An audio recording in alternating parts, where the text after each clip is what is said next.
جو پہنچے صحابہ کرام کی محنتیں کاوشیں لوگ بڑی آسانی کے ساتھ کیفیت کرتے ہیں کہ جناب حدیث شریف کی ضرورت ہی کیا ہے، درس حدیث کی ضرورت ہی کیا ہے، ہمارے لیے تو قرآن کافی ہے۔ ایسے لوگ بھی آپ کو معاشرے میں مل جائیں گے جو کہیں گے کہ ہمارے لیے قرآن کافی ہے۔ قرآن کہتا ہے کہ ولا رتب ولا یابس الا فی کتاب مبین، کہ قرآن کے اندر ہر خوشبودار چیز کا بیان موجود ہے۔ جب قرآن میں ہر خوشبودار چیز کا بیان موجود ہے تو پھر ہمیں حدیث کی کیا ضرورت ہے؟ اس کا مطلب یہ ہے کہ قرآن میں جو ہر خوشبودار چیز کا بیان موجود ہے اس بیان کو تلاش کرنے کے لیے بھی کوئی نظر چاہیے۔ ہر ایک شخص کے بس کی بات نہیں ہے کہ وہ قرآن میں سے ہر خوشبودار چیز کا بیان نکال لے۔ حضور علیہ السلام کی احادیث مبارکہ وہ ہمارے لیے رہنما ہے، یعنی قرآن و سنت قرآن کریم میں اگر ہر خوشبودار چیز کا بیان موجود ہے تو وہ بیان اگر آپ نکالنا چاہیں، وہ بیان اگر آپ دیکھنا سمجھنا اور سننا چاہیں تو آپ کو احادیث کریمہ کی طرف رجوع کرنا ہوگا۔ یعنی قرآن میں چیزیں موجود ہیں لیکن بتائیں گے مصطفیٰ، بتائیں گے حضور علیہ السلام۔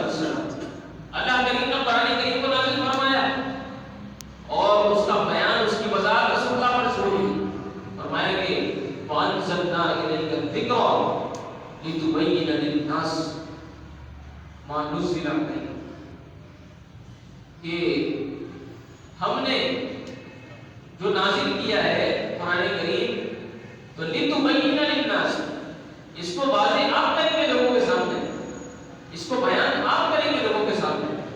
تو قرآن کریم ہے کیا اور قرآن کریم کی تفسیر اور تشریح کیا ہے؟ وہ حضور علیہ السلام کی پیاری حدیث ہے، وہ حضور علیہ السلام کی سیرت مبارکہ ہے۔ ورنہ جو ڈھونڈنے والے ہیں انہوں نے تو پھر یہاں تک کہا، حضرت عبداللہ بن عباس رضی اللہ تعالیٰ عنہ رئیس المفسرین کہلاتے ہیں، تمام مفسرین کے سردار، وہ کہتے ہیں کہ اگر میرے اونٹ کی رسی بھی گم ہو جائے تو میں قرآن کریم پڑھ کر اپنے اونٹ کی رسی تلاش کر لوں گا۔ ویسا علم تو لائیں نا، ایسا فن تو لائیں، ایسی مہارت تو لائیں، ایسی بصارت تو لائیں۔ رسول اللہ کی وہ صحبتیں اب کس کو میسر ہے جو صحابہ کرام نے اٹھائی؟ رسول اللہ کی بلا واسطہ صحبتیں حاصل کر کے صحابہ کرام نے قرآن کریم کو سمجھا۔ آج ہم یہ سمجھتے ہیں کہ شاید جو عربی نسل ہے، جو عربی سمجھتا ہے قرآن کریم کو سب سے زیادہ وہی سمجھ سکتا ہے۔ آج یہ بہت بڑا اعتراض ہے، لوگ اس طرح کی باتیں کرتے ہیں کہ جو لوگ عربی بولتے ہیں بھائی قرآن تو آپ سے زیادہ سمجھتے ہیں، تو جو وہ کر رہے ہیں تو صحیح کر رہے ہیں، اس لیے کہ قرآن کی زبان عربی ہے، وہ عربی جو ہے وہ اچھی سمجھتے ہیں اس لیے کہ اپنی زبان ہے عربی۔ ان کی نظروں سے شاید صحابہ کرام کی سیرت کے گوشے پوشیدہ رہتے ہیں کہ جب صحابہ کرام قرآن کریم کی تفسیر سمجھنے، پوچھنے اور سیکھنے کے لیے حضور علیہ السلام کی خدمت میں آئے۔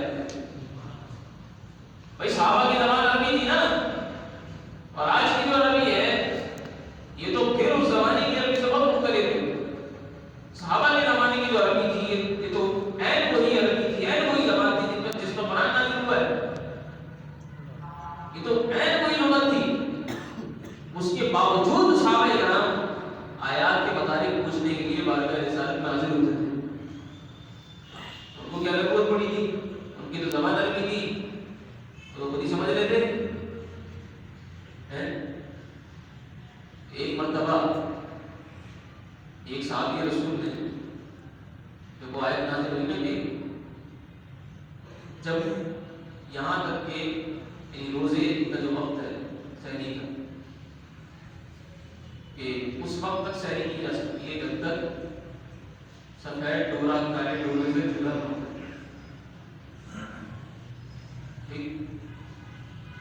حتیٰ یتبین الخیط الابیض من الخیط الاسود من الفجر